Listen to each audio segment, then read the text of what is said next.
दोस्तों जो मैं खबर बताने वाला हूं, किसी भी टीवी न्यूज़ पर, किसी भी चैनल पर इस न्यूज़ को आप सुना नहीं होगा, क्योंकि इनके लिए कोई, हम लोग जो एनआरआई हैं, जो हम लोग बाहर कंट्री में जाकर काम करते हैं, हम लोगों के लिए कोई भी न्यूज़ चैनल, कोई भी बड़ा मीडिया हाउस, कोई भी आवाज़ उठाता ही नहीं है। और इस तरह का मामले लगातार आ रहे हैं। जो अपडेट सुनाने वाला हूँ, जब जो खबर सुनाने वाला हूँ, अगर आप दुनिया के किसी भी कंट्री में काम कर रहे हो, भारतीय हो, तो आपको ध्यान से सुनना है इस अपडेट को, इस नियम को, क्योंकि छोटी सी मिस्टेक के वजह से, क्योंकि आप वहाँ से सोच कर आते हो 2 साल बाद, 3 साल बाद या 1 साल बाद कि हम अपने बीवी बच्चे को, अपने माँ बाप को मिलने के लिए जा रहे हैं, या फिर हम 2 महीना, 4 महीना, 6 महीना वहाँ पे रहते हैं, फिर अचानक पता चलता है, वहाँ से नोटिस आ जाती है कि आपके ऊपर 10 लाख का जुर्माना है।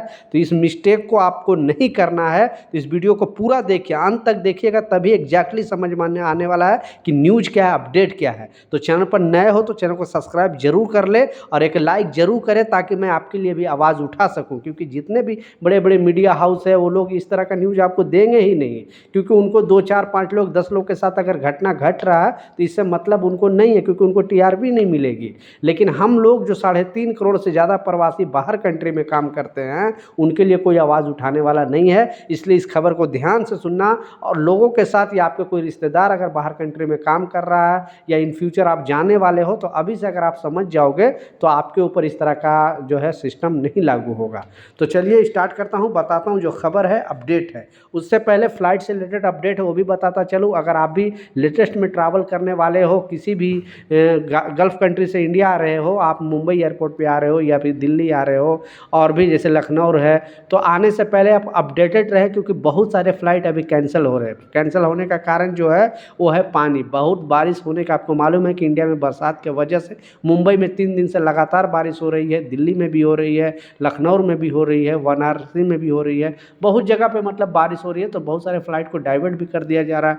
जैसे दिल्ली आने वाले फ़्लाइट को, बहुत सारे ऐसे फ़्लाइट को जो है जयपुर डाइवर्ट कर दिया गया, मुंबई आने वाले फ़्लाइट को पुणे डाइवर्ट कर दिया गया, कुछ लोग को तो कैंसिल ही कर दिया गया फ़्लाइट। यहाँ से भी बहुत सारे, क्योंकि रनवे सही नहीं रहता, इस वजह से फ़्लाइट टेक ऑफ और लैंड नहीं कर सकती है।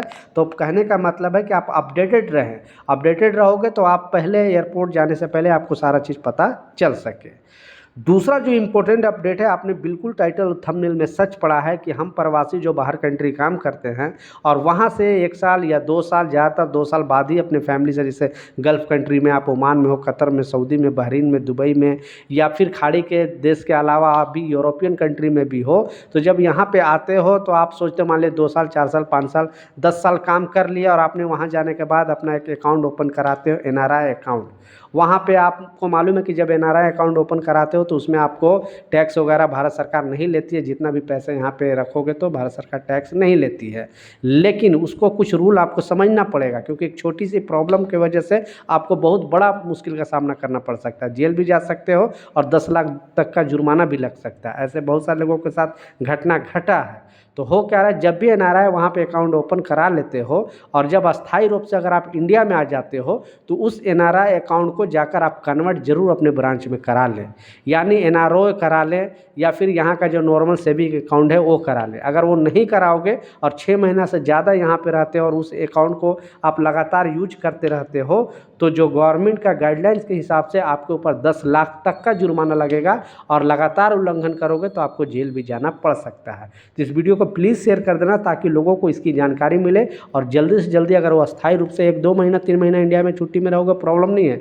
लेकिन 6 महीना से ज़्यादा, यानी 180 डेज के ऊपर अगर आप रह लेते हो, तो फिर आपको वो चीज़ जाके कराना पड़ेगा अपने ब्रांच से, नहीं तो फिर आपको जुर्माना लगना तय है। क्योंकि इस तरह का मामले बहुत ज़्यादा आ रहे हैं। प्लीज़ एक कामगार होने के नाते, अगर बाहर कंट्री में किस कंट्री से वीडियो देख रहे हो, नीचे कमेंट सेक्शन में ज़रूर बताएं, ताकि मुझे भी पता चले कि आप कहाँ से देख रहे हो इस वीडियो को।